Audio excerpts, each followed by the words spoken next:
There is a particular kind of silence that people expect when they visit an ancient place.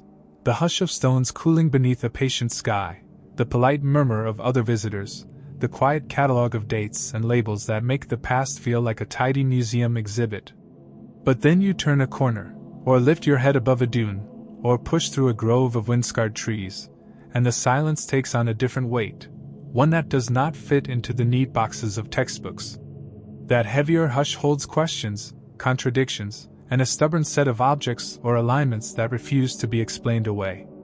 Today, we are going to step into that heavier hush together.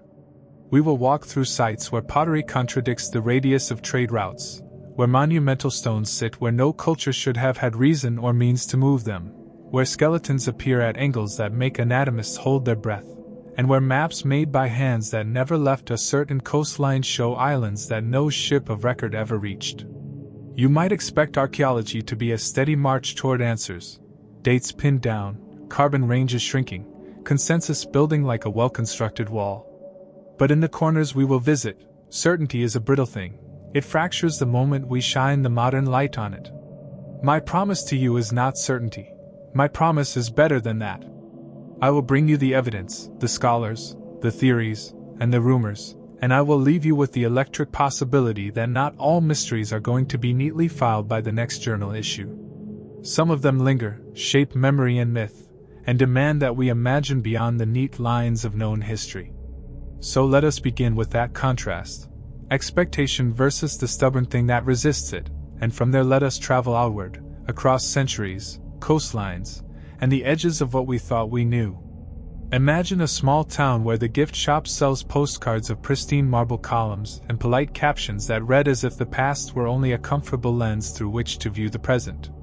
Now imagine that behind the gift shop, in a field no bigger than a soccer pitch, sits an arrangement of stones laid in a formation that draws the eye like the eye of a storm.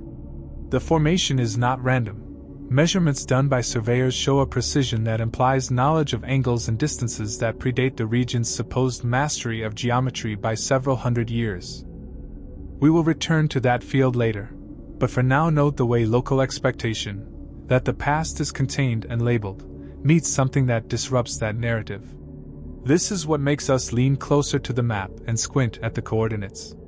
This is what spins a small curiosity into a story that people in neighboring villages tell at weddings to make the room go quiet. We will examine 6 to 8 such places, and each one is its own little universe of surprises, geological oddities, objects out of time, inscriptions that look like familiar alphabets yet refuse translation, burials that break the rules assumed by modern osteology. For each, I will give you a one-sentence teaser so you feel the knot of mystery. I will then place the site in its historical and cultural scale, dates, measurements, the reach of the artifacts themselves, and walk you through the data we have.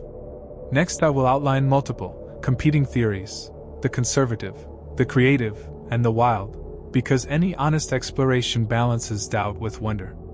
I will end each segment the same way we should close our examination of each puzzle, with a line that keeps the question alive. And along the way, I will drop a mythic thread, a whispered story of giants, or cursed stones, or lost sailors who arrived on currents no map predicts.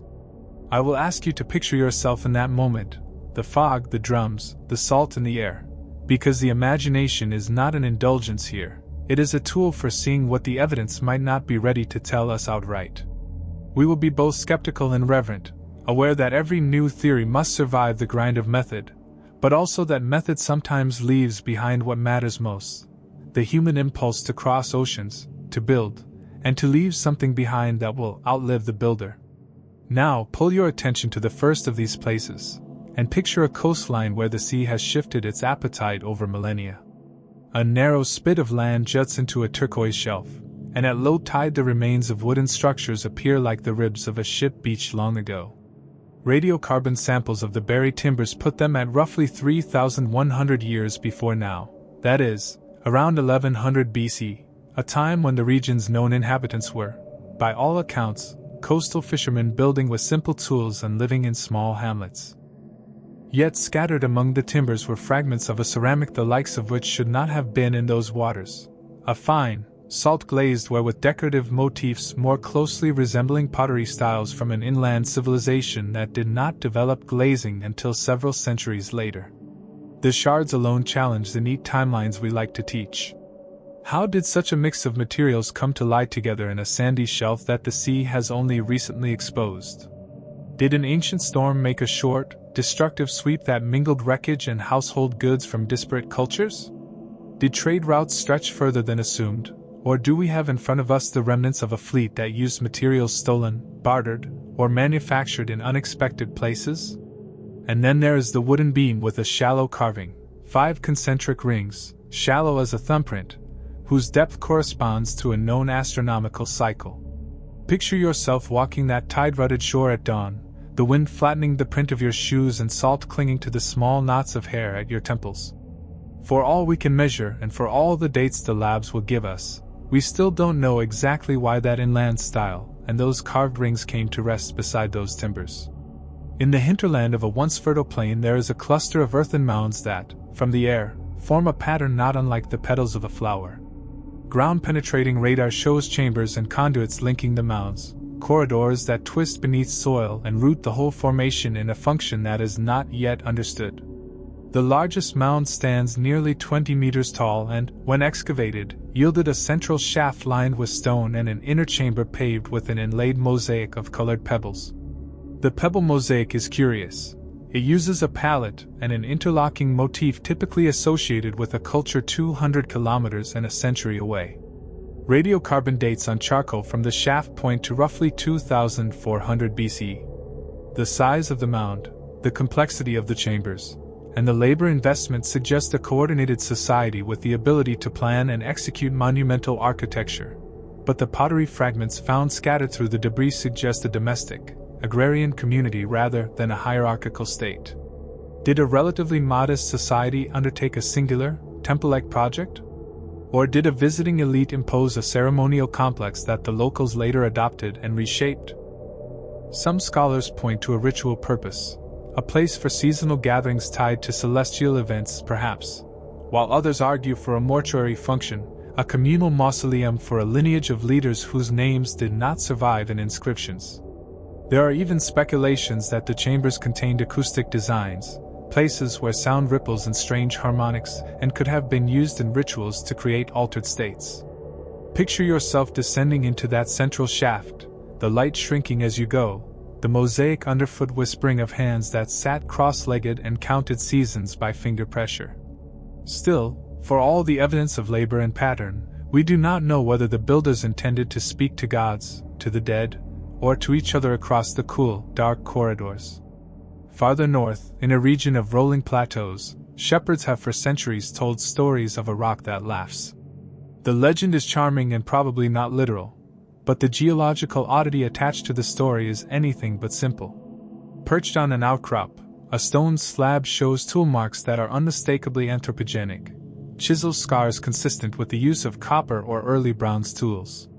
The strange part is the stone itself, a compact silicious rock that would have required immense effort to carve with late Neolithic technology.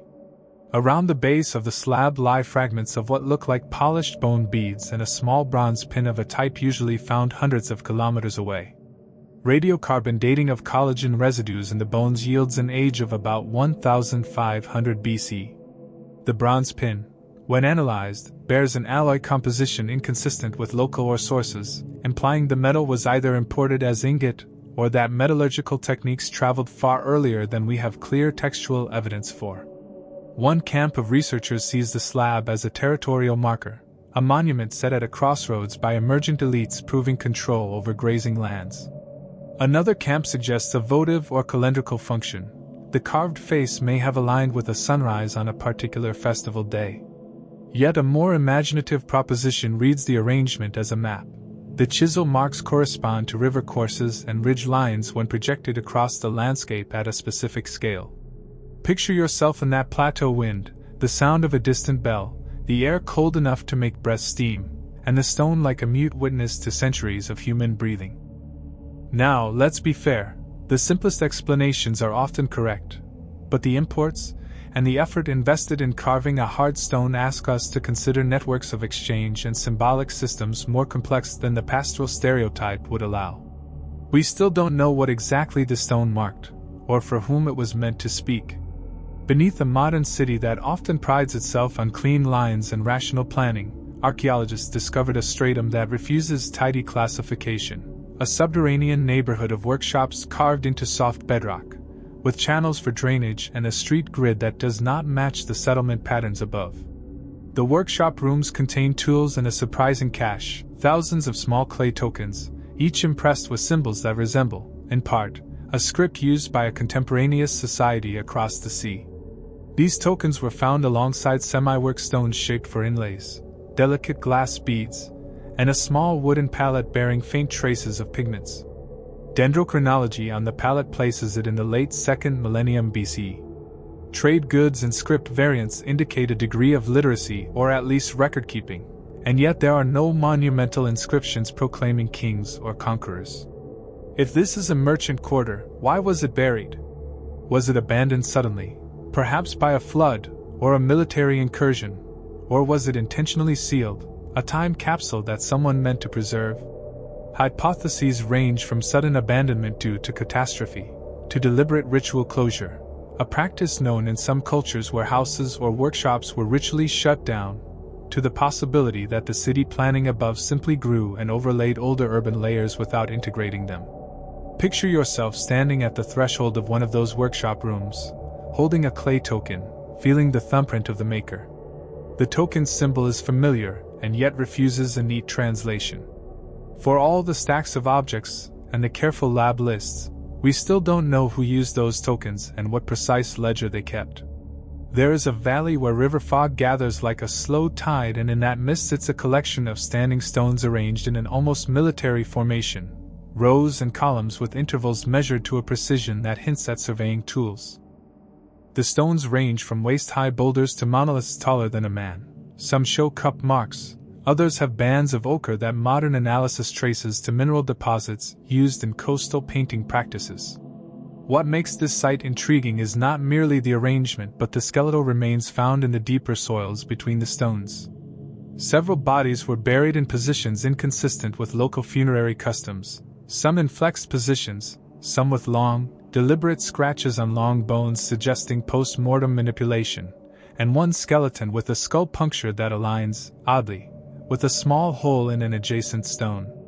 Osteologists date the remains across a broad range, from as early as 3,000 years before present to as recent as 700 years ago, implying that the site was reused or reinterpreted across generations. One theory interprets the site as a long-lived place of pilgrimage, where each generation left markers and reburied ancestors or visitors.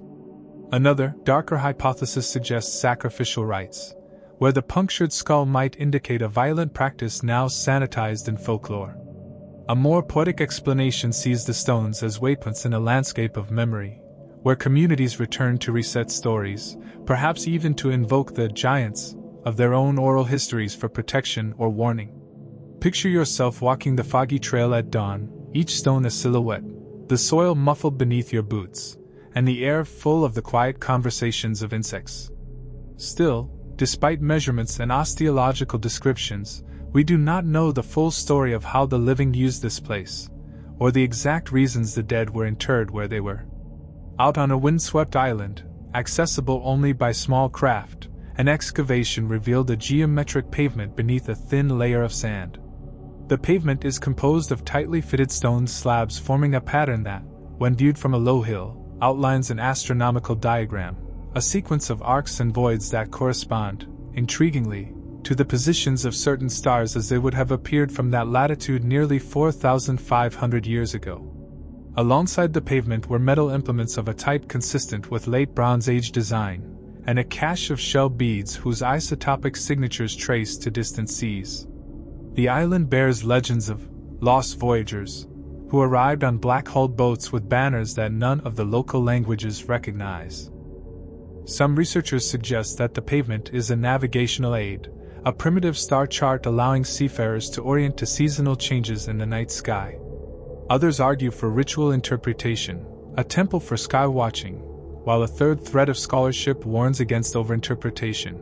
Human brains seek patterns, and with enough stones arranged skillfully, one can find correlations with any old constellation. Picture yourself late at night on that island, the spray tasting of iron, the sky a bruise of fire and silence, and the pavement cool beneath your bare feet. The evidence is compelling for intentional alignment. The hand that laid those slabs knew the stars. Yet we still don't know whether they were sailors, priests, or something in between. Each of these places invites us to consider not just the raw data, shards, timbers, bones, stones, but the human narratives that once moved them. Why people risked the effort to move a megalith, why they carried a shard of foreign pottery across a desert, why they fashioned tokens and kept them inside workshop walls. We have the privilege of reading their material traces, but the archive is partial. That incompleteness is not a flaw. It is the very place where imagination must be disciplined by evidence, and where speculation still earns its keep if it points toward testable questions. Throughout what follows, I will often say, but here's where it gets tricky. Because it always does. Anomalies appear, methods conflict, radiocarbon ranges overlap, and ancient lazy currents of human movement defy our tidy maps. Still, for all the contradictions, the wonder remains. These objects and sites are the handwriting of people who invested themselves, materially and emotionally, in projects that spoke to power, survival, identity, or all three at once. They were human, and that means messy, brilliant, and sometimes inexplicable. Let us now go deeper into the first of the long segments, beginning with a shoreline site whose name has been translated by locals as "where the moon left its tracks." The discovery began with a fisherman who noticed, at extreme low tides, a pattern of stones that suggested the corner of a structure. Archaeologists arrived initially with the reasonable expectation of finding a modest jetty or seasonal shelter. Instead, they uncovered the ruins of a drainage system of surprising sophistication, channels carved into bedrock with sluice gates fashioned of stone and wood, holding chambers that regulated water flow into a basin large enough to sustain a small fleet of boats. The basin itself is remarkable, a rectangular cavity some 40 meters long and 15 across, lined with planks that have survived in anaerobic soil.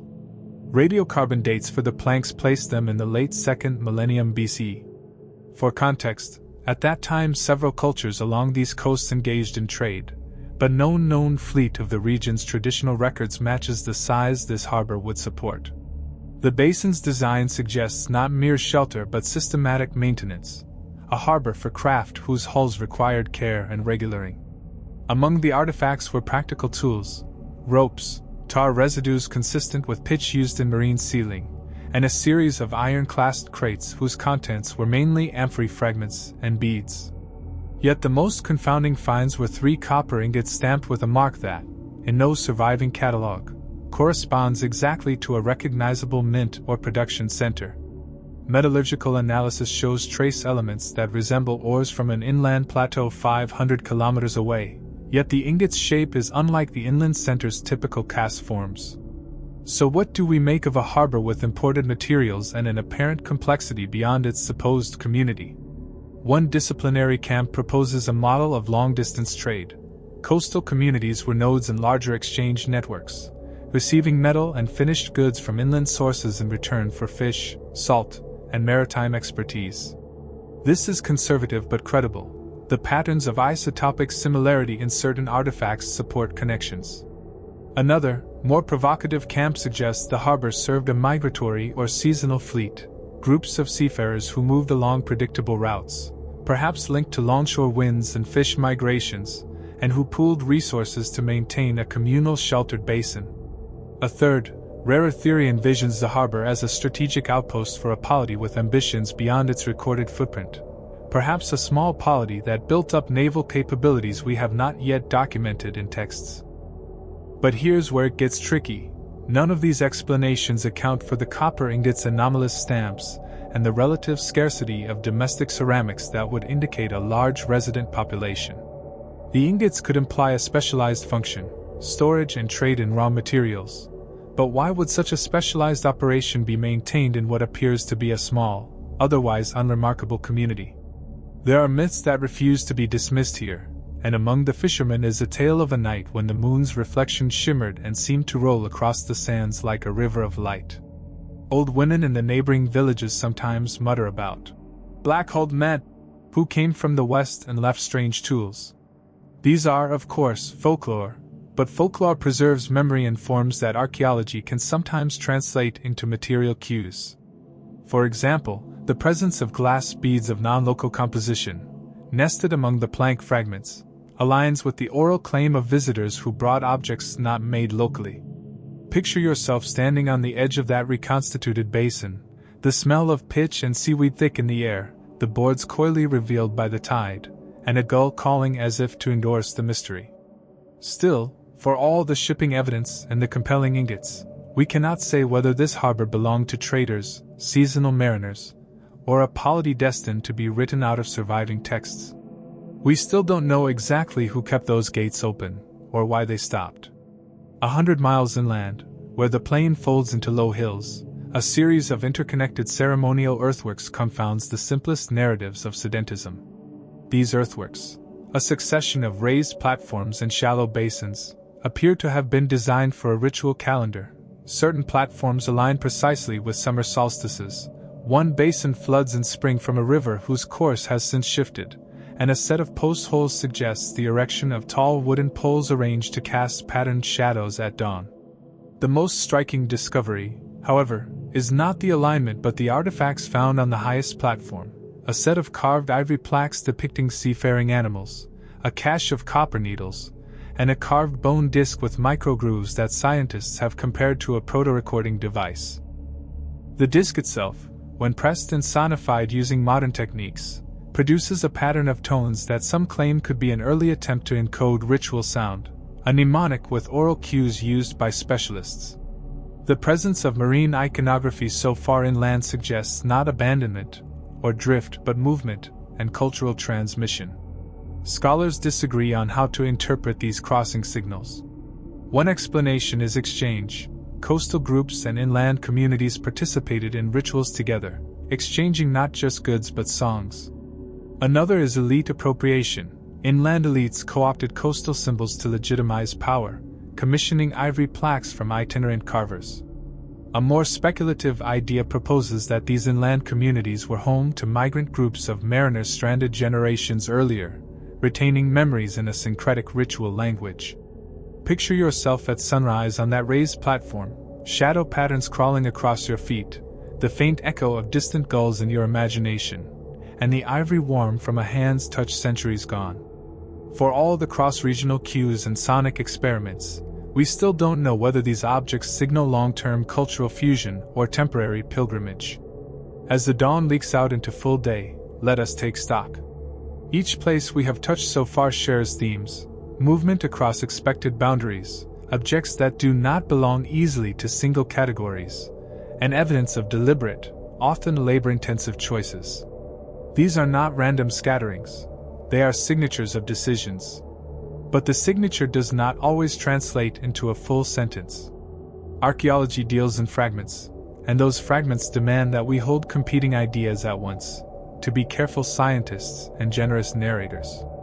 There will be moments in the segments to come when I will say again, "Now let's be fair." Because the simplest answer sometimes is the right one, yet the simplest answer sometimes hides a stubborn complexity. At this point, we must keep our skepticism active and our wonder unashamed. Humans, historically, have always been more adventurous and more networked than we sometimes give them credit for. The objects and alignments we will explore are stubborn proof of that.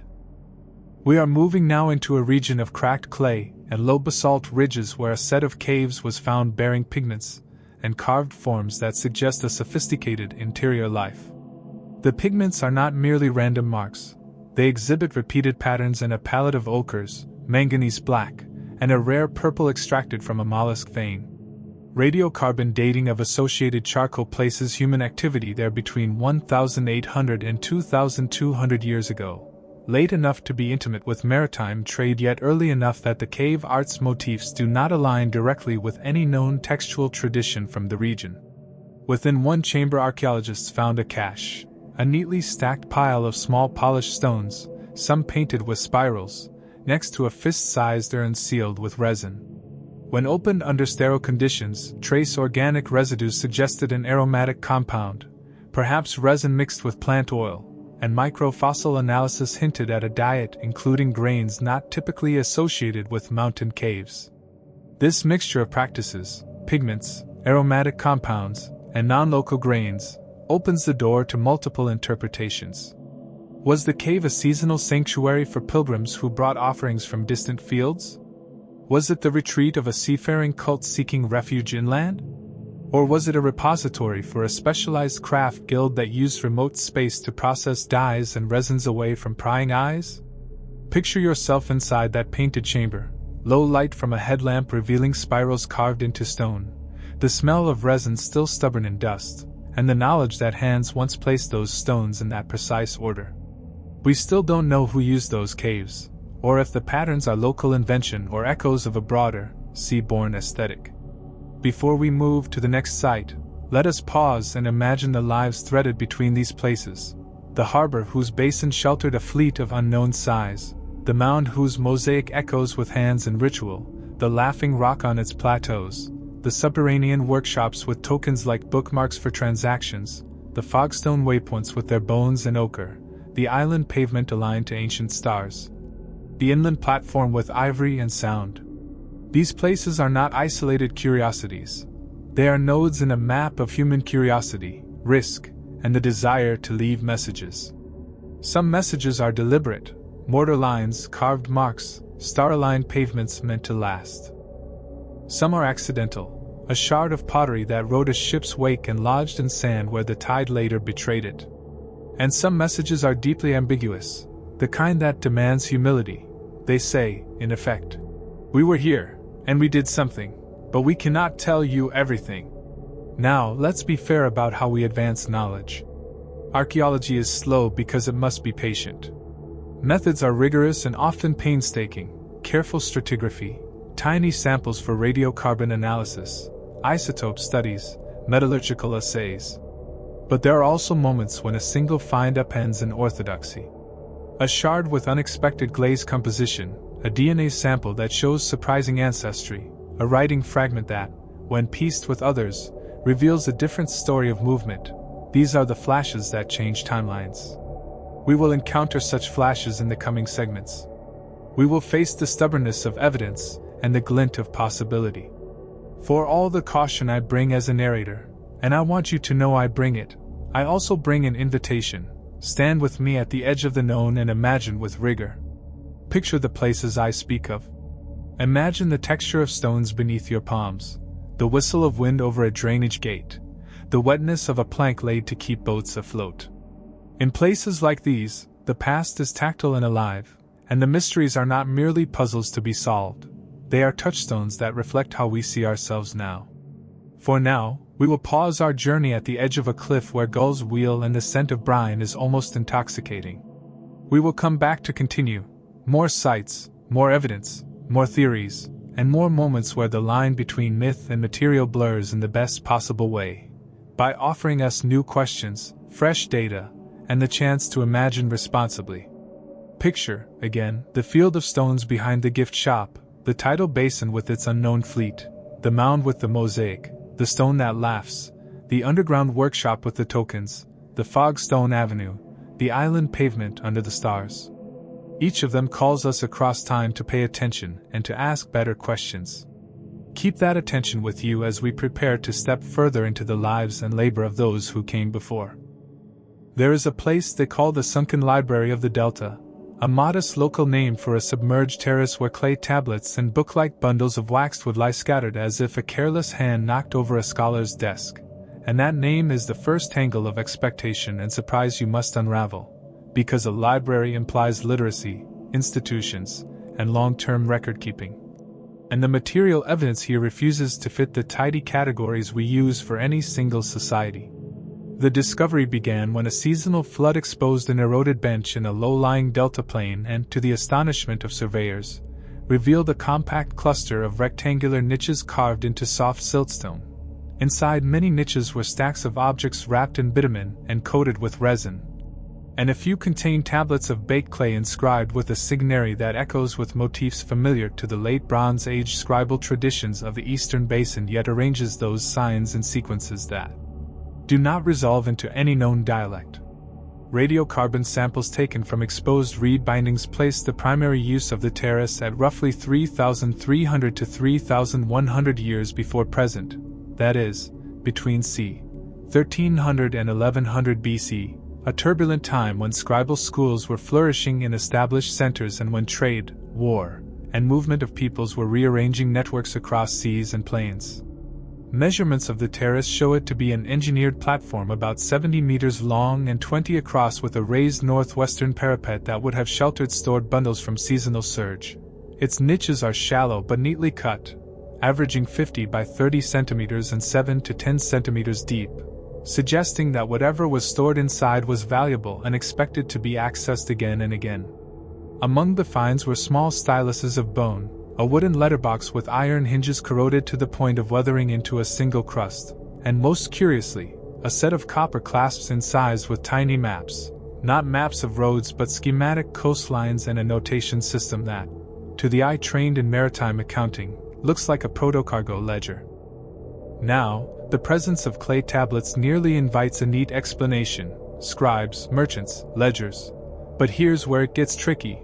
The tablet's sign sequences resist linear reading. Some objects appear deliberately wrapped as if to preserve aroma or ritual content rather than mere paper-like letters, and there are bodily remains of small mammals, rodents, and a single shrew, found carefully placed in some niches beneath the bundles. A pattern inconsistent with accidental burrowing. Were these offerings to a repository that served both practical and ritual ends? Was this terrace a merchant archive where goods were logged alongside ritual tokens to secure contracts with the gods? Or is this evidence of a specialized school of clerks who fused commerce and cult, something like a maritime scriptorium where captains swore oaths over bundles sealed with tar and reed? Scholars split along classic and creative lines. Some insist on a conservative merchant archive model, pointing to the ledger-like marks on the copper clasps and the amphora shards found nearby. Others argue for a ritualized archive, seeing the careful wrapping, the aromatic residues in resin, and the placement of animal remains as deliberate acts of sanctification. A third, more revisionist line speculates that the terrace could have been a diasporic community's memory store, a small, mobile group of literate mariners who kept a private archive to maintain identity and legal continuity across ports and seasons.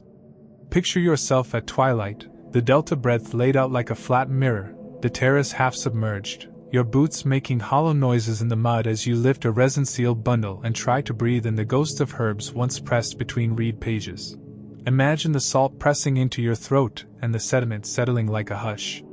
Still, for all the technical analysis, isotopes, palette residues, stratum sequencing, we still don't know whether the terrace was an official ledger house of a polity, a private mariner's library functioning like a floating notary, or a hybrid ritual store that blurred bookkeeping and belief. We still don't know who wrote those sequences or how they expected future readers to read them. We still don't know. Far from any tide, high in a rain-shadowed highland, there is a system of caves whose mouths are rimed with crystalline deposits that glint like cold coin when caught by a torch. Locals call the place the Silver Cavern, a name inspired not by metal but by the sheen of mineral growths that coat inner chambers and have preserved tool marks and pigments, as if gifted to infection by a frozen breath. Excavation inside a side gallery exposed hearths, shelving scooped directly from the bedrock, and, most unnerving to historians, a set of carved human figures in relief, each less than 30 centimeters high, with elongated limbs and pronounced thumbs that might suggest a stylistic convention or an anatomical observation. The radiocarbon dates for charcoal from the hearths present a range centering at roughly 2,000 years before present, overlapping with early ironworking eras in adjacent lowlands, but the tool marks on carved niches show a continuity of use extending back to perhaps 2,500 years before present. Measurements across the site indicate the main chamber is approximately 15 meters long, 6 meters wide, and reaches 3.5 meters in height at its apex. The side galleries fan out like ribs, and one of them narrows into a tunnel that terminates at a small antechamber with a capped pit beneath a stone slab. When the slab was lifted, archaeologists found an assemblage of objects: a set of iron ferrules encrusted with salt, a set of glass trade beads whose chemistry matched coastal deposits hundreds of kilometers away, and unlike the usual domestic flotsam, an arrangement of small bronze mirrors placed in a circle around a bowl of powdered cinnabar. The mirrors' reflecting sides are too small for practical shaving or dress. Their positioning suggests ceremonial usage, perhaps to reflect light into a pit during nocturnal rites.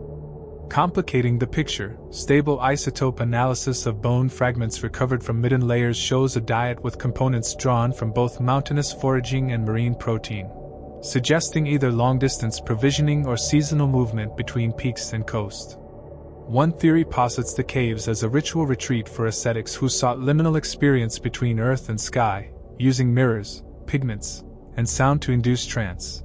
Another reads the material pattern as evidence of a migratory community that combined highland refuge with coastal trade, using the cavern as a storage and ritualizing hub. Yet a third, more dramatic hypothesis advances the notion of a specialized metallurgical enclave.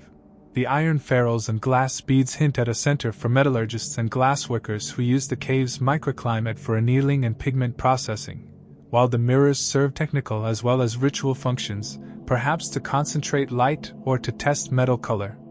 Picture yourself with torchlight throwing a trembling circle of shadow over the carved figures, the air cold enough to make breath visible, the sound of distant water like a slow metronome.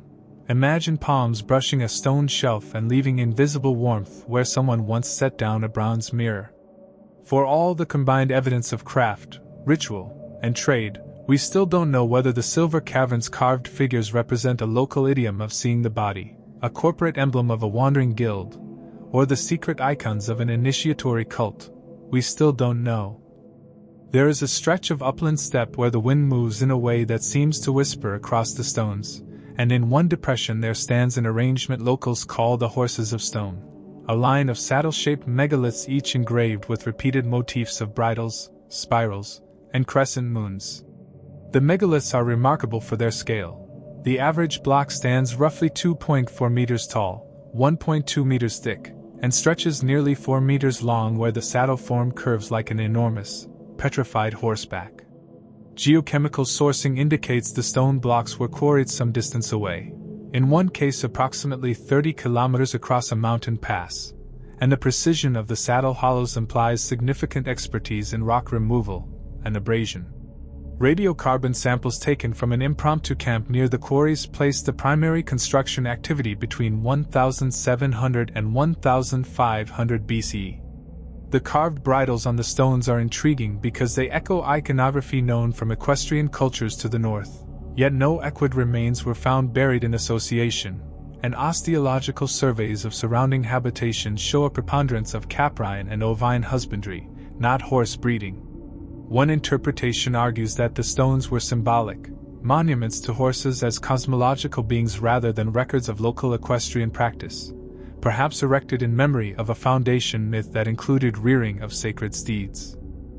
Another suggests that these were territorial markers set by itinerant riders who controlled passes seasonally but did not settle, erecting visible claims and ceremonial objects to mark passages for their caravans.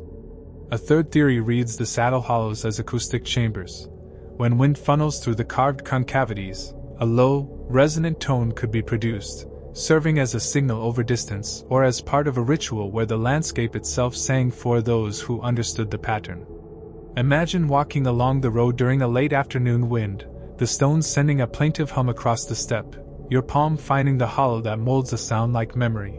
Imagine the curve of a chisel and the grit under fingernails from 2.5 millennia ago. For all the measurement, the sourcing, and the acoustic tests that scholars have run, we still don't know whether these megaliths were markers, monuments to animals that were never locally bred, instruments in a sonic ritual, or some combination that defies our neat typologies.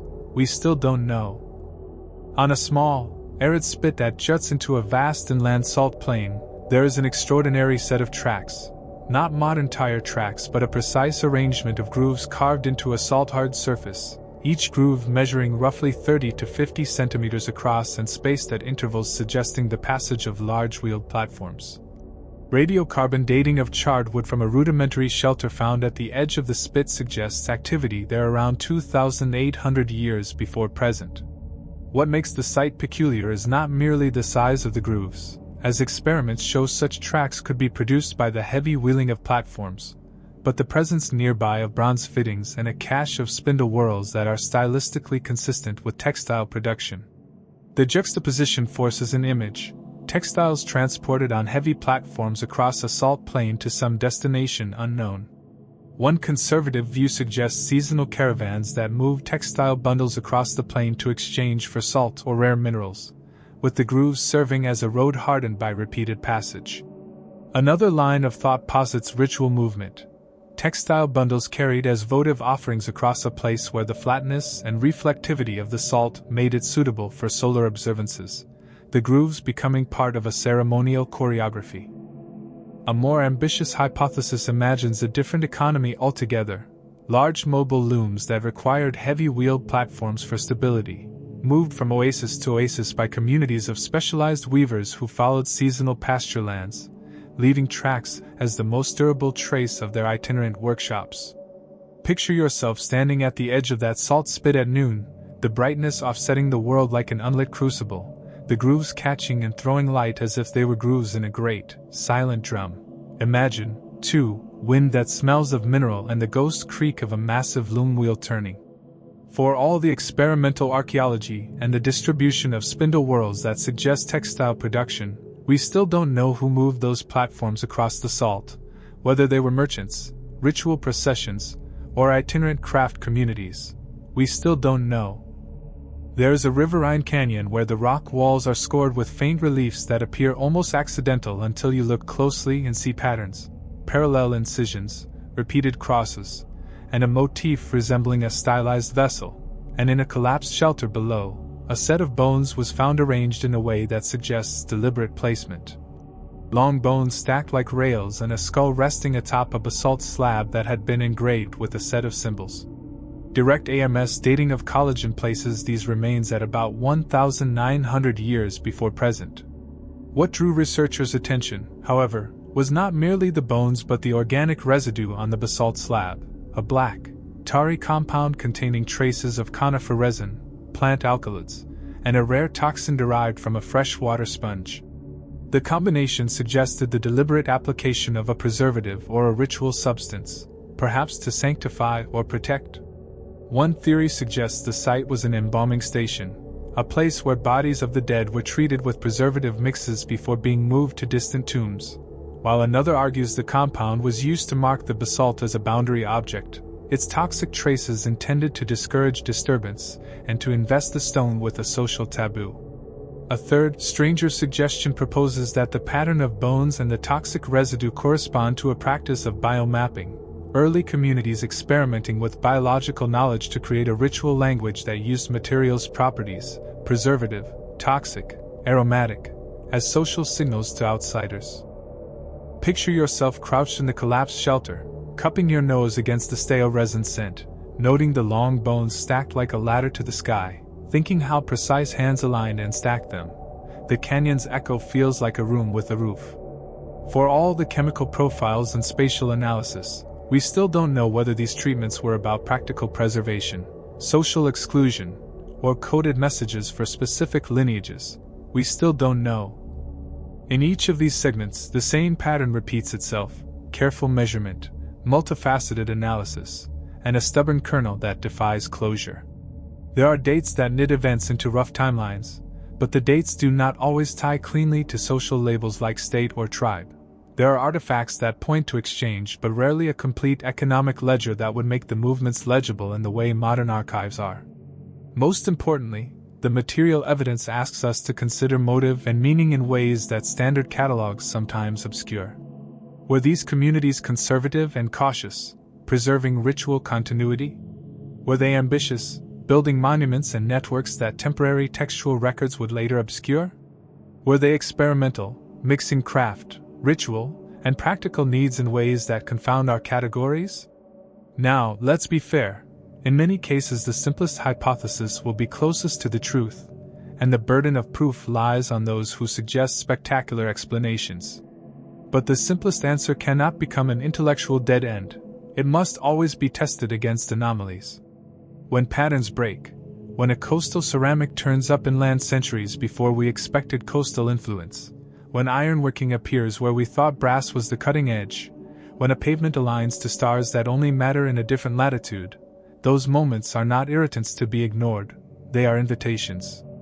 Picture, once more, these places in a single cinematic sweep: the Delta Terrace with its resin-wrapped bundles that smell faintly of thyme and salt, the high cavern where mirrors and cinnabar glow like stubborn stars, the stone horses singing in the wind, the salt grooves where finance and ritual might have braided themselves into a single path, the canyon with its toxic, fragrant slab, the terraces and harbors and mounds threading an ancient world like a scatter of breadcrumbs. In each place we are allowed not only to measure and test but to imagine responsibly. Imagine, if you will, the sun rising over a harbor where cargo is secured with copper ingots stamped in a hand no archive could immediately identify. Imagine a caravan pausing at the horses of stone whose hollows sing warnings at dusk. Imagine an itinerant group of weavers who wheel massive looms across a salt plain to exchange cloth for the mineral that keeps their family fed through winter. These images do not replace data. They make the data legible by adding human motive, need, and imagination as interpretive lenses. And that, perhaps, is the central point. Artifacts are not only objects, they are actions frozen in place, moments of decision that asked and answered, at the time, the most pressing existential questions a person or a community could have. For the people who made those tablets, carved those hollows, wrapped those bundles, and set those mirrors in circles, the questions were practical: how to feed, how to defend, how to remember, and metaphysical. Who are we? Who protects us? Where do we go when we are gone? Still, the layers of meaning are never simply obvious. No single set of data is self-interpreting, and for each explanation we offer there exists a counterclaim insisting on restraint. When evidence seems to point toward long-distance exchange, critics warn that modern bias for connectivity oversells isolated but analogous inventions. When we posit ritual explanation, skeptics remind us that ritual is often a catch-all category that explains too much. When we suggest that a site belonged to a specific political unit, the absence of administrative seals or monumental inscriptions makes the claim precarious. The right research path, then, is one that holds plural hypotheses and tests them by seeking disconfirming evidence. It is a practice of slow pruning, of asking what must be true if a theory holds, and then going to the field to test for those musts. That is the work archaeologists, chemists, and historians do repeatedly, patiently, and sometimes with the romanticism stripped away, which is fine because romance can be added back in later when the facts permit it. For now, in this wide survey of mysteries, the romance is useful because it motivates the imagination to see past the immediate and to value the strangeness that resists quick answers. We still have more ground to cover, more chambers to descend into, more stone rows to walk, and more laboratories to pore over samples. Each additional site will present the same dialectic of evidence and question, detailed measurements and defiant unknowns, and each will, in its own way, ask us to hold two things at once: rigorous skepticism and generous imagination. Keep that tension in mind as we move onward. It is the engine of discovery and the anchor of restraint. We move now from canyons and caverns to a place where the land itself seems to have been drawn with a ruler, and then abandoned by the hand that drew it. There is a plateau, broad, flat, and edged with cliffs, where an arrangement of ditches and raised banks forms a near-perfect grid that only becomes legible from a distance, or from a gentle ascent. The grid is not tiny. Each cell is the size of a courtyard, the ditches wide enough to have once guided water or people, and the banks high enough to serve as foundations for timber or reed structures that time has long since consumed. Radiocarbon samples from charcoal trapped in the banks cluster around 3,200 to 2,900 years before present. Pottery fragments within the cells are mostly undecorated, functional, and numerous, which suggests a large population once lived here. But here's where it gets tricky. While the scale and layout point to a planned settlement, a proto-urban arrangement, there are few of the usual trappings of urban life: no discernible administrative center, no clear public monument, and a near absence of luxury goods that would normally indicate an elite class. One avenue of interpretation suggests the grid reflects agricultural intensification, raised banks managing irrigation in a landscape that cycles between drought and sudden flood. Another view posits a communal settlement organized around egalitarian principles, built perhaps by a culture that favored distributed rather than centralized authority, with each cell functioning as an autonomous workshop or household block. A more provocative idea reads the grid as an enforced discipline, a kind of spatial governance where settlement patterns were imposed by a polity to control movement and resources, perhaps during a period of irrigation expansion or population stress. Picture yourself walking the banks in the late afternoon, the low sun carving shadows into the hollows, imagining the patter of children's feet as they cross a cell to reach a neighbor's hearth, the air shaded by the faint smell of smoke from communal ovens. For all the coherent planning and the obvious human labor, we still don't know whether the grid was born of cooperation, coercion, or a pragmatic adaptation to a temperamental climate. We still don't know who decided on its geometry and for what ultimate social aim. Not far from that orderly complexity, in a region where sands reclaimed the steps of time, a discovery surfaced that read, at first glance, like a fable: fields of workstone half buried under dunes, their faces incised with bas-reliefs of figures taller than life. These figures loom, some with the arms of wrestlers, others carrying what appears to be an oversized staff. Each has a face carved with an attention to eyes that seems almost modern in its expressiveness. The quarrying scars around the figures indicate a population capable of moving massive blocks and shaping them with considerable skill. Excavators found alongside the statuary several unusual burial contexts: long pits containing skeletons in flexed positions, with teeth deliberately filed into patterned cuts, and with beads threaded around bones in a way that suggests woven necklaces placed in situ. The dates, clustered around 2,200 to 1,900 years before present according to multiple labs, align with a period of significant regional upheaval, shifting trade networks, the rise and fall of polities, and climatic perturbations that drove migrations. One conservative reading frames the taller-than-life figures as heroic ancestors, forged by a society extolling founder myths, the statuary serving to legitimize later claims on land. A more speculative route entertains the possibility of a warrior cult that glorified exceptional bodies, not giants in the literal sense, but a people for whom scale expressed social aspiration. A third, almost cinematic hypothesis imagines a ritual landscape where the carved figures acted as boundary keepers, their oversized forms designed to impress and intimidate any passing caravan. Picture yourself approaching one of those half-buried giants at sunrise, the carved eyes catching light in a way that feels simultaneously human and ancient, your hand brushing the worn cheek where rain, sand, and fingers have smoothed the tool marks. For all the funerary complexity and the evidence of craft, we still don't know whether the statues commemorate rulers, ghosts of founders, or the projections of fear and hope during a turbulent epoch. We still don't know why they rose in such physical scale where no written decree survives to explain them. There is, too, an underwater ghost that refuses to be fully catalogued, a low shelf off a coast where sonar surveys revealed the outlines of rooms and thoroughfares beneath a thin mantle of silt. Divers, when conditions permitted, reported the surprising presence of worked masonry, ashlar blocks with tight-fitting joints, and at shallow depths fragments of painted plaster clung stubbornly to stone. The architecture speaks a language of permanence. Such ashlar masonry is not improvisation but planning, the work of hands trained in long-line building practices. Amphory shards and fishing weights join domestic items, suggesting habitation. At the same time, certain artifacts are anomalous. Bronze nails with a head shape unique to an inland tradition, and a cache of small, engraved stones with pictographs that resist neat decoding. Radiocarbon analysis of organic residues on the plaster suggests that the submergence is relatively late.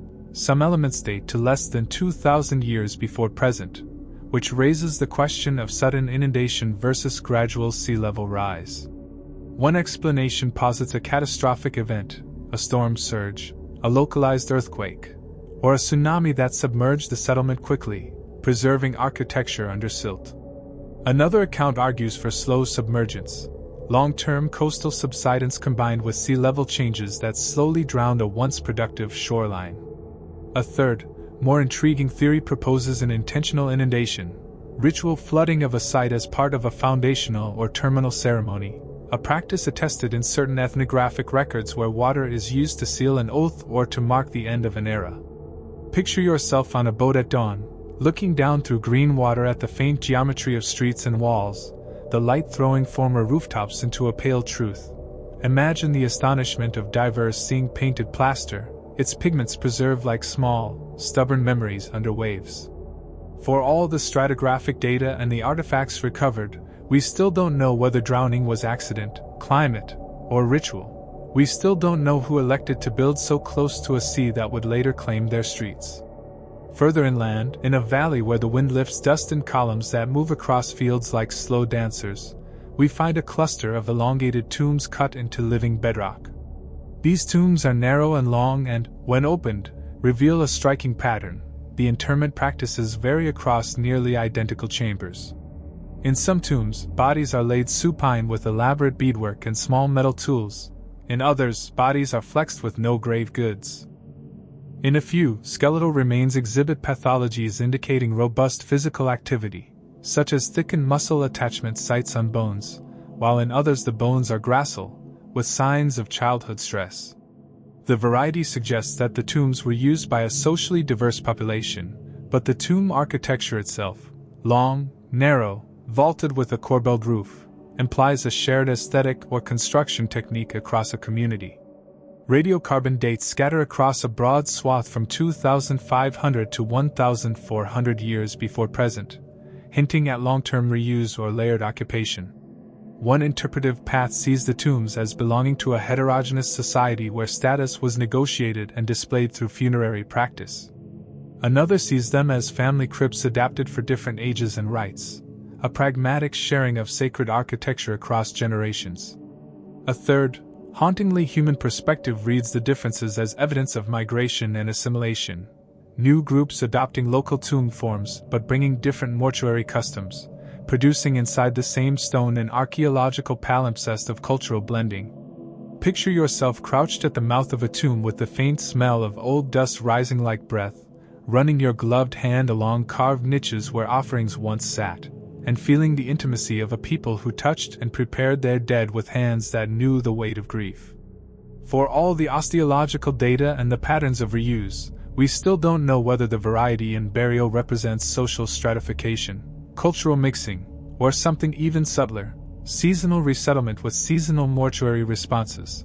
We still don't know.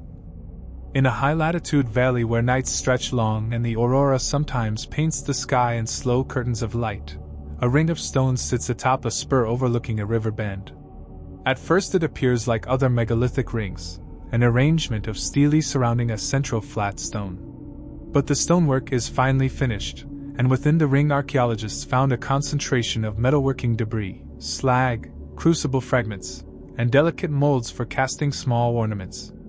Chemical analysis of the slag points to a unique metallurgical recipe, an alloy enriched in tin and trace arsenic that produces a bright sheen but requires precise control of temperature and flux. The dates for the deposits fall between 1,800 and 1,400 years before present. The combination of ritual space and metallurgical remains suggests an intimate link between metalworking and ceremony. Perhaps sacred smiths worked within a holy precinct, imbuing objects with ritual charge as they cast and hammered. Another interpretation sees the ring as a workshop compound for itinerant smiths who used the geographically isolated spur for privacy and access to ores transported along river routes. A more myth-infused account emphasizes the symbolic weight of metal and fire. Metals in many cultures signify transformation, and smiths often occupy ambiguous social roles as creators and destroyers, craftspeople who command forces that others fear. Imagine standing inside that ring at dusk, the air thick with metallic tang, the central stone warm and pulsing like an altar. Imagine a hammer stroke echoing across the river bend in a rhythm older than memory. For all the metallurgical assays and spatial correlations, we still don't know whether the ring served primarily as a sacred smithy, a practical workshop, or a social theater where metal signaled power and alliances. We still don't know who those smiths answered to, if anyone, beyond the forge's temper. None of these sites speaks one clear, unassailable truth. Instead, they offer a chorus of partial voices: the harbor that might be trade or polity or seasonal fleet, the terrace that might be archive, ritual store, or diasporic library, the cave that might be metallurgical enclave, ritual retreat, or migratory hub, the salt tracks that might be road, ritual path, or itinerant loom route, the submerged city that might be catastrophe, slow subsidence, or intentional drowning, the ring where metal and ritual meet.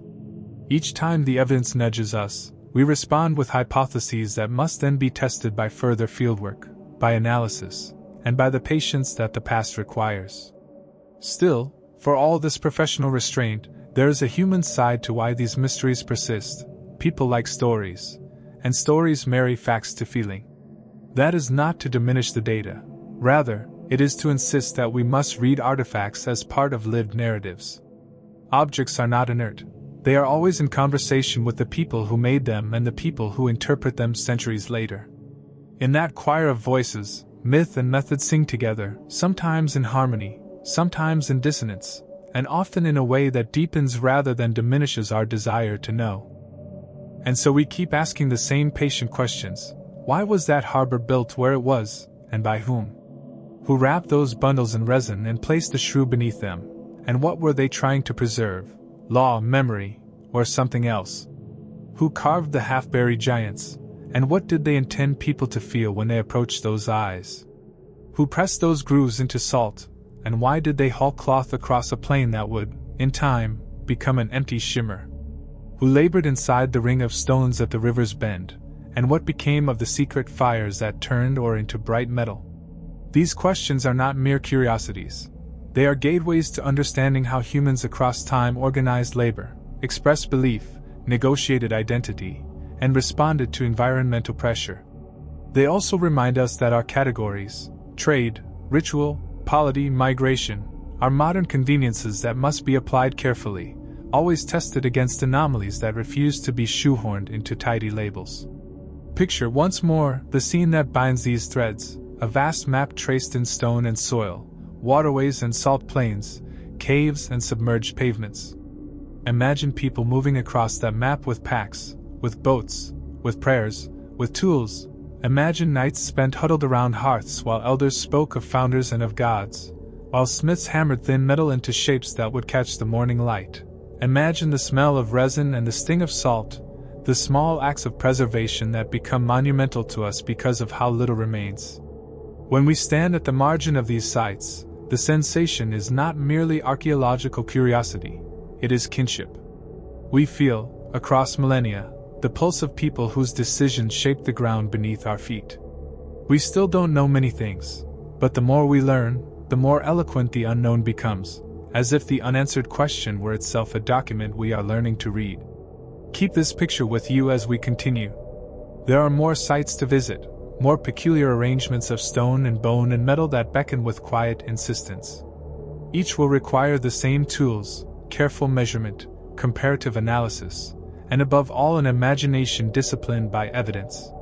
We will walk further into deserts and wetlands, into islands with paved heavens and valleys with carved funerary codes, and we will trace lines that suggest connections unseen in the fragmentary record. We will weigh competing theories, balancing skepticism and wonder, and always close each segment with the same modest admission: we still don't know. Where the obsidian road unfolds, a terse name for a long ribbon of glassy stone cutting through a valley as if someone had laid down the spine of the earth itself, and that name gives us our first image: a path of dark, gleaming rock that reflects the sun like water but is colder to the touch and shivers in the wind. The road is literal and remarkable, hundreds of meters long, its surface composed of fractured obsidian slabs carefully set to create a continuous promenade. Tool marks around the edges indicate deliberate shaping, and shallow channels run beside the road that could have channeled water or perhaps carried small items along its length. Radiometric dating of charcoal trapped under the slabs yields a surprisingly narrow window, roughly 2,600 to 2,400 years before present, placing its construction in a time of regional flux when metallurgy was emerging, trade networks were shifting, and ritual architectures were proliferating. The scale of labor required to quarry and move the obsidian is significant, suggesting either a concentrated workforce or an extended enterprise with broad social organization. Alongside the road, archaeologists found small caches, polished flint knives with exotic flaking styles, beads made from mollusk shells whose isotope signatures link them to seas hundreds of kilometers away, and fragments of textile with complex twill that would have been labor-intensive to produce. One camp of scholars reads the road as a ceremonial causeway, an approach to a high-status site, perhaps used during seasonal processions in which elites or sacred objects were transported in grand display. Another argument favors a functional thoroughfare for the transport of high-value commodities. Obsidian itself is useful and tradable, and a paved road would facilitate moving heavy loads. A third, more poetic hypothesis suggests the road was a deliberate mimicry of riverine paths, a land-made channel meant to symbolically carry the dead or the revered across a landscape that otherwise refused easy passage. Picture yourself walking that glassy ribbon at dawn, the cool sheen under your sandals, the valley breathing around you, beads clicking softly at a belt, and the occasional distant call of a bird anchoring this extraordinary human endeavor to the ordinary rhythms of life. For all the engineering and the imported materials that point to long-distance exchange and ritual eloquence, we still don't know whether the obsidian road carried priests, traders, or something in between. We still don't know what cargo, material or spiritual, it was meant to ferry. We still don't know. Under the burnt citadel, a small phrase that belies the shock of discovery, a multi-tiered mud brick citadel whose upper levels show a pattern of intense burning, collapsed timber, and collapsed plaster that suggests an event both violent and sudden. Beneath the charred rubble, however, archaeologists found deeper layers of occupation preserved in surprising clarity, a sequence of floors with household items, a small temple with a bench and an altar, and a central archive room whose shelves once held rolled textiles and small wooden tokens. Radiocarbon dating of charred timbers from the burn layer places the conflagration at roughly 1,950 years before present, a date that dovetails with textual hints of regional conflict, but not with any firm analytic record. The burn layer itself is critical, beads fused to clay, wooden doors warped and sealed in place, and a scattering of iron arrowheads whose impact marks suggest close combat rather than aerial bombardment. One interpretive strand reads the citadel's destruction as the result of warfare, a siege, an assault by a rival polity, a punitive raid, supported by the concentration of weaponry and the signs of hurried defense. Another interpretation posits catastrophic accident, a conflagration that spread through dense timber architecture and that, due to weather conditions and social disarray, consumed the upper levels before rescue could be organized. Yet a darker, more complex hypothesis suggests ritual immolation, where buildings or precincts are ritually burned as part of a society's refounding, an act meant to purge, to reset social relations, or to bind groups in the fire's shared trauma. What complicates any single explanation is the continuity of occupation beneath the burn, indicating that life resumed, sometimes quickly, in the citadel's shadow. Imagine standing in the ash-littered courtyard as the wind lifts small, still-warm cinders, the air heavy with the memory of smoke, imagining voices that once cried and the metal that rang under hammer strokes in workshops now abandoned. Imagine the quiet, too, of households that buried their dead in haste and then returned to rebuild.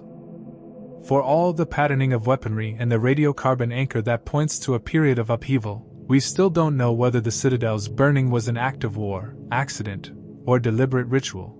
We still don't know who lit the flames or why some families returned while others vanished from the record. The celestial cairns, a phrase that sounds like a poem, names an array of stacked stones on a narrow ridge whose cumulative silhouette, when viewed at dusk, suggests constellations mapped in miniature. Each cairn is oriented toward a specific horizon point. Some line up with the rising of particular stars during certain seasons, while others point to topographical features like the notch where two hills meet. Excavations near the cairns reveal small offerings, charred grains, fragments of pottery painted with concentric bands, and tiny mirrors polished to a shine that catches the last light. Radiocarbon samples from organic offerings date a primary phase of cairn construction to roughly 3,000 to 2,700 years before present, with subsequent additions showing continued ritual activity centuries later. One explanation posits the cairns as memorials, portable markers of remembrance that track the movement of a group across a landscape, each cairn a stop in a pilgrim's itinerary. Another sees them as an indigenous form of sky mapping, not purely astronomical but deeply integrated with seasonal agriculture and animal migrations, a practical calendar folded into ritual. A third theory links the cairns to maritime memory, coastal voyagers commemorating islands seen from the sea, stacking stones inland as mnemonic devices to remember bearings and safe harbors. Picture yourself on the ridge at twilight, the cairns arranged like a small unlit city, your fingertips finding the faint warmth of a stone smoothed by generations, the air full of insect sound and the smells of peat and distant salt. Imagine a voice reciting the pattern of stars and the planting seasons beneath it. For all the patterns of alignment and the ritual residues that suggest pilgrimage or calendrical practice, we still don't know whether the cairns functioned as maps, memorials, calendars, or all three at once. We still don't know whose hands stacked the stones or what stories they hoped to anchor to the horizon. The fossilized footprints is the name given to a trackway discovered in a layer of hardened mudstone along a river terrace, a sequence of depressions that preserve, with remarkable clarity, impressions of bare feet, occasional dragging marks that might indicate burden-bearing, and a scattering of small animal prints interleaved with human steps. The trackway extends for several hundred meters and cuts across a disappearance in the local topography, a place where a shallow stream once bisected the path and where the footprints suddenly stop, as if the party lifted off into a different mode of travel. Direct dating of the silta layer that sealed the prints suggests formation around 2,100 years before present. The prints themselves are informative, stride lengths vary, implying an intergenerational group. Some prints show deep pressure under the forefoot, suggesting running or urgency, while others are light and untroubled. One conservative reading sees the trackway as a seasonal migration, perhaps moving between highland pastures and lowland fields, a routine echoed in many traditional pastoral systems. Another interpretation reads the pathway as a ceremonial procession, a pilgrimage with deliberate pauses at waypoints marked by shrines whose remnants are now eroded. A more speculative hypothesis reads the abrupt cessation of prints at the stream as evidence for a water-based crossing, a party embarking into boats or rafted platforms, and the dragging marks as suggestive of heavy loads being hauled to the water's edge. Picture yourself kneeling at the edge of the hardened riverbed, your glove tracing the curve of a toe print, imagining the weight of a child's hand in an adult's, the urgency that presses down on 4 feet during flight, or the unhurried step of those who walk with purpose. For all the detail captured in the fossilized mud and the interpretive experiments that try to recreate gait patterns, we still don't know whether the trackway documents routine movement, ritual procession, or a moment of departure into water that changed the course of lives. We still don't know who walked those steps or where they hoped to go. The Tower of Bells names a ruin on a promontory whose most distinctive feature is a foundation ring of stones bearing sockets, holes bored precisely and evenly where wooden posts once stood. Within that ring were found metal fragments, bronze bell clappers, bits of thin brown sheets once hammered into resonant forms, and small ledgers burned to charcoal but etched with tally marks. The tower's base measures roughly 10 meters across and the sockets suggest that a superstructure once rose several stories above the promontory, making the tower visible for miles. Radiocarbon dating of timbers from the lowest preserved sockets places primary construction around 1,700 years before present. Bells and sound in many cultures mark time, call communities, mark rites, and signal danger. One theory suggests the tower functioned as a mariner's landmark whose bells warned of reefs and fog, a lighthouse without flame that relied on sound to guide coastal traffic. Another proposes an ecclesiastical function, a tower where bell sounds organized ritual day points for a monastic community or a ritual fraternity. A third reading ties the tower to dispute resolution and assembly, a place where sound signaled the beginning of council and where bell rhythms encoded specific legal announcements, the tall structure ensuring acoustic reach across valleys and sea. Picture standing on the promontory in damp air, the clapper of the imagined bell moving in slow arcs, the sound spilling like liquid into the dawn, the ledger marks smudged but stubborn in their tally. Imagine the tower's shadow cutting a clean line across the water. For all the acoustic experiments and the tally marks that hint at regulated rhythms, we still don't know whether the tower's bells were maritime warnings, ritual instruments, or civic signals. We still don't know who climbed the stair and whose hands pulled the ropes that set bronze singing into the fog. Each of these segments, like the many that preceded them, asks us to balance wonder and method. The obsidian road asks whether engineering can be devotional. The burnt citadel asks whether destruction is history or ritual. The cairns make us decide how we read memory into landscape. The footprints challenge us to feel the texture of walking as evidence. The tower asks whether sound is a map as reliable as the obsidian's sheen. In each case, multiple plausible stories can be told: trade, ritual, polity, migration. And in each case the proper response is not a rush to a single narrative but the careful construction of tests, isotopic studies, residue analysis, wear pattern experiments, and ethnographic analogues. Still, for all the tests, the human element remains unquantified in full. Motives, stories, fear, and desire do not fossilize as neatly as pottery does. That is where the historian's empathy meets the archaeologist's skepticism. We must imagine responsibly and always prepared to let the evidence overrule our fondest narratives. Picture, once more, a collage of these sights in your mind: the obsidian road like a dark river laid across a valley, the citadel's ash like a story frozen mid-sentence, the cairns a sky mimicry on a ridge, the footprints a path of lives laid in mud, the tower a voice stretched across sea and cliff. Each invites not just analysis but a human response, curiosity, humility, and a willingness to keep asking who, why, and how. We still don't know the full answers, but the questions themselves have become a kind of history, a living archive that keeps pulling us back to the field, to the lab, and to the quiet work of listening to what stone and soil have to tell. There is a place people call the Whispering Quarry, and even that small name carries an image, a ravine of quarried stone where the cut faces hold the echoes of hammers and where, if you stand at certain angles, wind slipping through the ledges carries a soft, almost speech-like susurration. The quarry's surface is not merely worked, it shows precision scoring at scales that imply measurement tools and a practiced hand, parallel grooves spaced at consistent intervals across slabs that, when reassembled in experimental trials, lock together like the teeth of a key. The slabs themselves are unusually hard basalt, material that demands patient, deliberate labor to shape, and in situ measurements show some blocks weigh in excess of 3 tons. Radiometric and stratigraphic indicators place primary quarrying episodes between roughly 2,400 and 2,000 years before present. Among the finds at the quarry's margins were a set of polished wooden templates, fragments of braided cord used as measuring aids, and curiously, a thin layer of powdered pigment embedded in the grooves, not the incidental stain of later use, but intentionally applied color. One conservative reading sees the site as a regional production center where stonework for buildings and monuments was prepared for urban consumers. The presence of measuring templates and cord supports this model of craft specialization. Another argument interprets the coloring and the way certain slabs are ornamented as evidence of ritual production. Stones prepared in a sanctified precinct, painted before being transported to their ultimate civic or sacred placement, a kind of consecrated masonry meant to carry symbolic weight in its finished setting.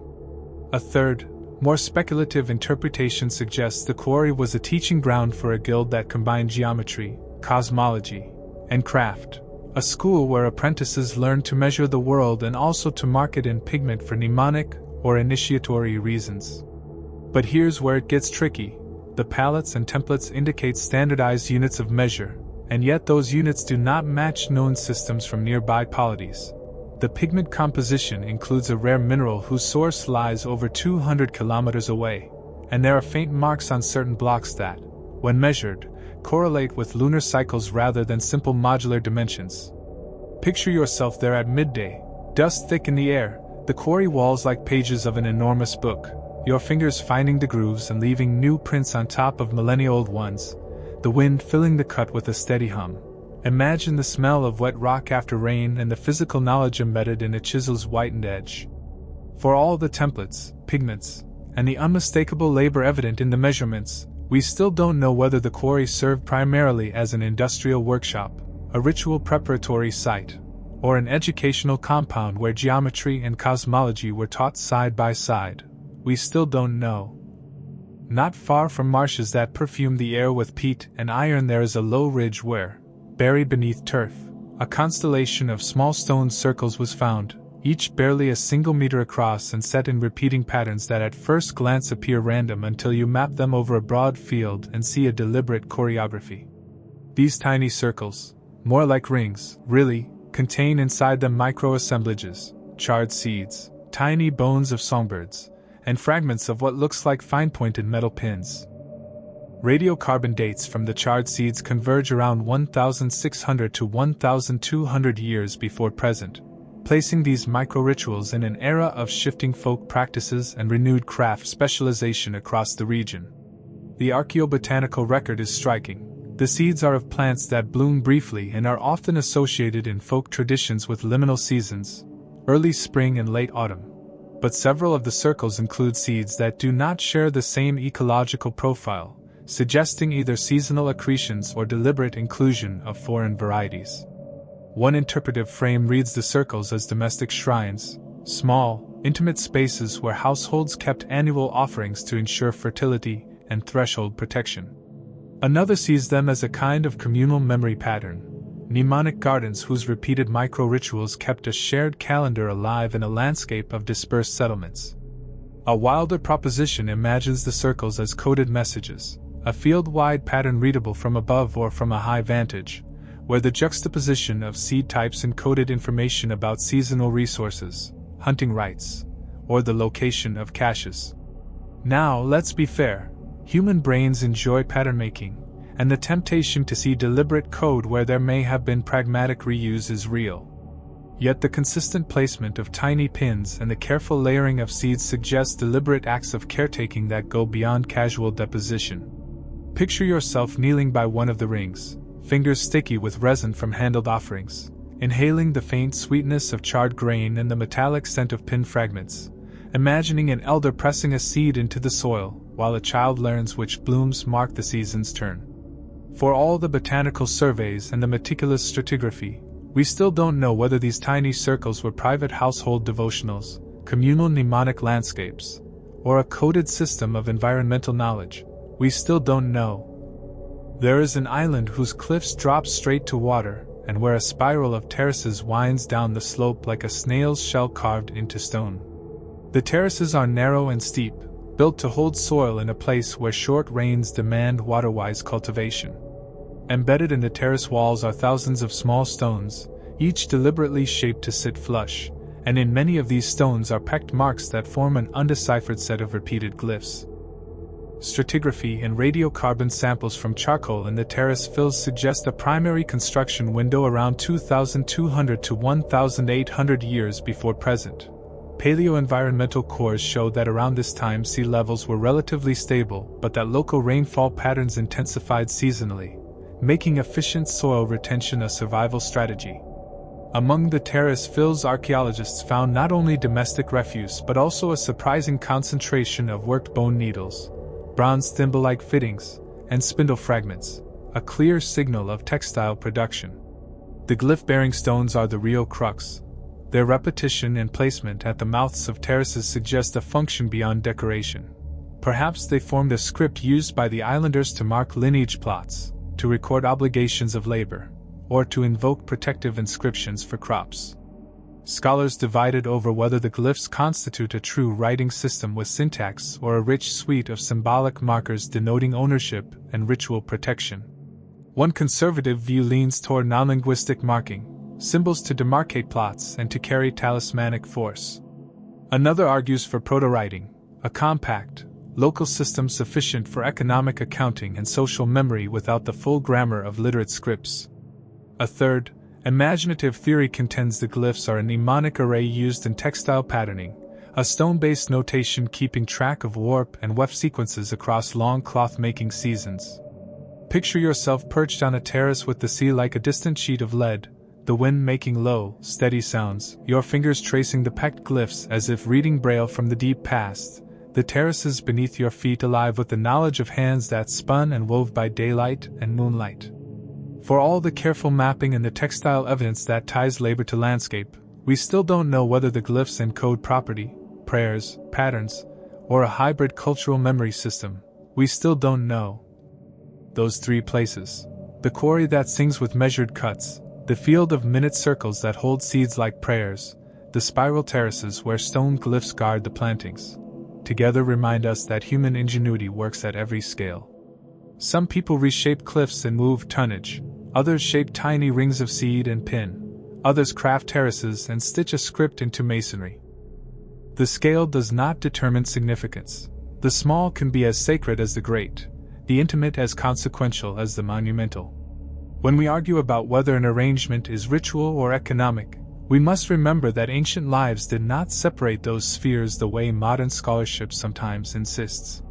The economy of daily bread often braided with the ritual economy of blessings and measurement, whether in a quarry or in a loom, often carried cosmological weight. So the right question is rarely, is it one or the other? But rather, how did these modes mesh? And what does that mesh tell us about how people organize time, obligation, and memory? For all the stratigraphic clarity and the precision of lab assays, the heart of these mysteries is human choice. Why did they take the trouble to mark, to paint, to measure? Why did they set stones with a certain cadence, pile small circles with seed and pin, or peck glyphs into terrace stones? The only honest answer is that they were making meanings that mattered to them in ways that shaped daily labor and long-term identity. We still don't know the full grammar of those choices. Now imagine stepping away from the field and toward the lab bench, where tiny residues tell large stories. Microscopy of the pigment in the quarry grooves reveals a binder that contains traces of aromatic resin and plant oil, not a casual smear but a deliberate admixture that would have made the color durable and fragrant. Isotopic testing of the seeds in the microcircles shows seasonal signatures that, when layered, create a calendar read like tree rings in reverse. Each micro-ritual added a stripe of memory, a small season folded into the field's long life. An analysis of the terrace glyphs shows a limited set of strokes repeated in constrained sequences, just the sort of economy of mark-making that might either compress a long record into memorable units, or stand as a system for patterning cloth. These lab results do not solve the riddles, but they refine them. They force us to be more specific in our questions and sharper in our experimental designs. The terrace glyphs, for example, now invite an experiment. Can we reproduce the cloth patterns implied by the mark sequences? And if we do they correspond to textile remains found in the fills? The quarry pigment invites a different line of testing. Do the aromatic binders signal sacred consecration, or were they practical preservers against weathering during transit? The tiny circles press us to ask whether household ritual can create durable landscape signals legible across communities. In all such tests, the burden is on us, on archaeologists, chemists, and fieldworkers, to let the evidence steer interpretation rather than to fit finds into the neat boxes of our first intuitions. As we leave these sites for now, let us hold their smallest details and widest vistas together. The quarry's grooves that might be geometry or prayer, the seed rings that might be households' devotionals or landscape code, the terraces whose glyphs might be plot markers, prayers, or the pattern keepers of weavers. Each is, in its way, a lesson in humility. Human lives are complex, and their traces in the earth are partial and eloquent in equal measure. For all the data we can gather, the final minutes of meaning often require patience and the willingness to entertain multiple plausible stories until the field provides the disconfirming or confirming evidence we need. We still don't know many things, and perhaps the persistent misgiving that remains, that curiosity that keeps us returning to the same stones and the same hearths, is itself the truest part of the archaeological enterprise. To remain open to questions that have no tidy endings and to let the unknown guide inquiry rather than frighten it away. We have walked a long way together through places that refuse simple endings. Tide-rutted basins with ingots stamped by unknown hands, terraces that pecked glyphs into stones, caves where mirrors and cinnabars sat like small suns, obsidian roads that cut through valleys as if to sponsor a procession, rings of cairns that mimic constellations, and fields of microcircles laid like tiny altars for seeds. Each site has asked us to hold more than one possibility at a time: trade and ritual, craft and cosmology, accident and intent, and if there is a single lesson those sites insist upon, it is this: human action is rarely reducible to a single motive. People build, bury, burn, stack, and mark for reasons that braid the practical and the symbolic into a rope not easily unwound without losing its strength. As we bring these stories together, let us not hurry to tidy them into a single argument. Instead, let us gather their threads, feel their textures, and see what pattern emerges when we let them speak to one another across time. You have heard, along the way, the voices researchers bring to these puzzles: the exacting patience of stratigraphy, the stubborn presence of radiocarbon ranges, the imagination of ethnographic analogy, and the blunt instrument of experimental replication. Those voices often disagree, and that disagreement is not weakness, it is the engine of discovery. When one lab dates a timber to a certain century and another finds a residue that suggests a different seasonality, the overlap becomes an invitation to deeper questions. When oral tradition tells of black-hulled sailors and the harbor yields glass beads from foreign seas, the oral and material amplify one another without resolving into certainty. It is in that amplification, where stories, chemistry, and landscape meet, that archaeology becomes alive. We are not simply cataloging, we are reconstructing the choices of people who had to decide how to spend their labor, whom to trust, what to honor, and where to stake their lives against wind and water. Look back for a moment at what these choices ask of us. They demand humility because the world of the past is not our echo chamber. It evolved under different pressures and different understandings of causality. Our own categories, market, ritual, state, family, are modern lenses. They help, but they also blind. So we must put them down periodically to look with fresh eyes. A harbor can be a sacred place as easily as a commercial node. A road can be a devotional path as readily as a logistics solution. A burned citadel can be the result of rage or of a ritual purge. Where we once might have insisted upon a single explanatory axis, the modern stance favors plural causality. Things happen for many reasons stacked on one another. Drought strains a polity which then contests a neighbor whose raid results in a burn, which is later turned into a foundation myth. These layered causes are messy, but they are the real grammar of human history. There is also, woven through every segment we visited, an insistence on movement. It is movement of people, goods, ideas, and practices. Obsidian moves because it is useful. Beads move because they are beautiful. Songs move because they anchor memory. Techniques travel because hands carry them. Movement is not always grand. It is often incremental, step by step, barter by barter, marriage by marriage, migration by trickle. But over centuries those small movements accumulate into currents strong enough to reshape landscapes of power and meaning. When pottery with an inland glazing appears on a tidal shelf, it is a small stitch telling us that networks of exchange exist that our neat borders do not contain. When terrace glyphs echo textile patterns, it shows how knowledge in one medium can be transposed into another. Movement becomes the connective tissue that makes sense of apparent anomalies. Equally important is the persistence of the non-functional. Humans invest in things that cannot be explained by purely utilitarian calculus. Tall stones that sing in the wind, little seed circles that cost a family a day's labor for an offering that feeds no one, mirrored circles inside caverns that produce light for reasons that are not straightforward. These investments are the memory economy of societies. They are a species' way of saying, we will create things not only to survive but to be remembered, to be organized under a set of shared beliefs, to communicate with forces unseen, and to regulate human behavior by embedding values into the landscape. Ritual economies are not irrational. They are forms of social insurance and social cohesion. They encode expectations about reciprocity and obligation in ways that survive generations. Understanding them means understanding how people used matter to make time and how they made time accountable. This brings us to the heart of the matter. Why do these mysteries matter to us now? They matter because they teach us about resilience and fragility. They demonstrate how communities respond to environmental stress, how they reconfigure power, and how they invest in memory to survive social rupture. A submerged pavement may remind us of coastal communities vulnerable to sea level changes. A burned citadel reminds us how social order can break under pressure. A network of cairns and roads reminds us that even in precarious landscapes, people found ways to navigate both geography and social life. These are not exotic curiosities detached from contemporary concerns. They are historical laboratories where we can observe human experiments with adaptation, identity, and meaning. They also change the story we tell about the human past. The past was not a sequence of isolated, static cultures. It was a palimpsest of interaction. The more we look, the more we discover that connection was constant, albeit uneven. Trade networks were not modern highways but intricate webs of obligation and craft.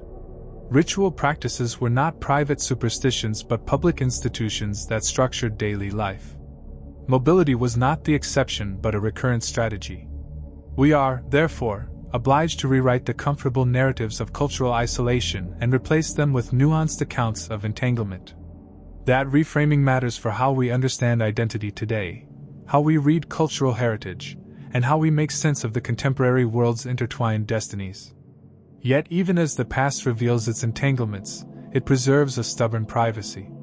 There will always be holes we cannot fill, a sequence of signs on a clay tablet that resists decoding, a pattern of bones whose significance escapes our categories, a ritual whose logic was encoded in gestures that left no enduring trace.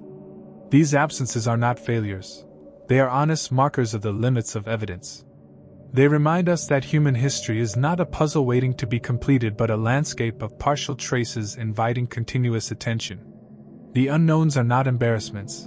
They are the very reason we return to the field, to the lab, and to the patient work of reinterpreting materials with better tools and broader imaginations. There is a final, ethical dimension to these questions. The people who made those things were not subjects of study.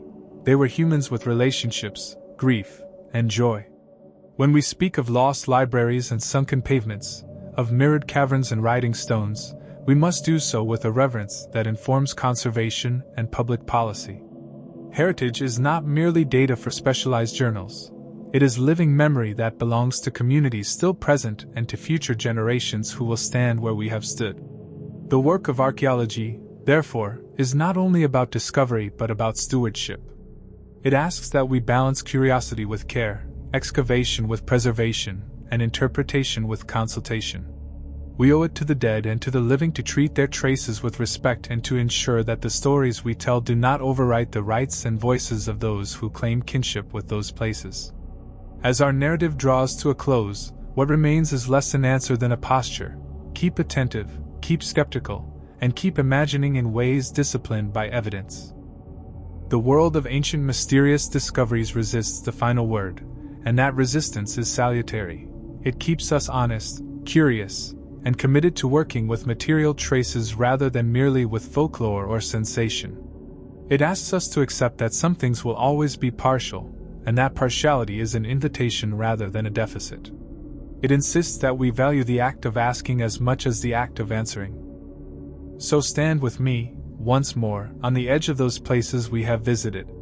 Hear the wind over the obsidian road, feel the grit of quarry dust, smell the resin in a resin-sealed bundle. Listen for the faint ring of an ancient bell. Let the images settle into you not as finished conclusions but as prompts for further inquiry. If you are a maker, a filmmaker, a student, a curious viewer, take them as a call to craft better questions and more careful visuals. If you are a steward, a museum curator, an educator, a descendant community member, take them as a call to protect and to speak responsibly about fragile pasts. If you are simply someone who loves the thrill of not knowing, take them as permission to live comfortably with wonder and disciplined curiosity. And finally, let the last line be an invitation. Keep digging, some secrets still lie just beneath your feet.